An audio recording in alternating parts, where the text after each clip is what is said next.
అందరికీ నమస్కారం. ప్రస్తుతం మీరు చూస్తున్న ఈ టెంపుల్ జోగులాంబ దేవాలయం తెలంగాణ రాష్ట్రం జోగులాంబ జిల్లాలోని ఆలంపూర్లో ఉన్న శక్తిపీఠం. ఇది అష్టాదశ మహాశక్తిపీఠంలో ఒకటైనది. దీన్ని 5వ శక్తిపీఠంగా పిలుస్తారు. తుంగభద్ర నది ఒడ్డున కృష్ణానదికి సంగమించే ప్రదేశానికి సమీపంలో ఉంది. ఆలంపూర్లోని 7వ 8వ శతాబ్దంలో బాదామి చాళుక్యులచే నిర్మించబడ్డది.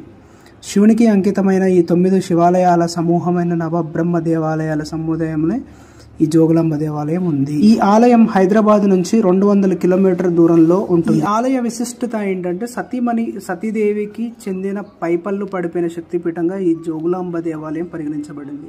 ఈ దేవాలయం 7వ శతాబ్దం నిర్మించబడింది. 1390లో బహమనీ సుల్తాన్ నుంచి భూస్థాపితం చేయబడింది.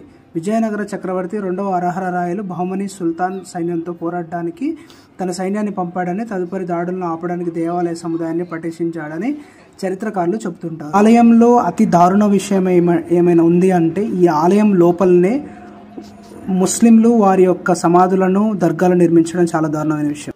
ఈ వీడియో గాక మీకు నచ్చినట్లయితే లైక్ చేసి కామెంట్ చేయండి.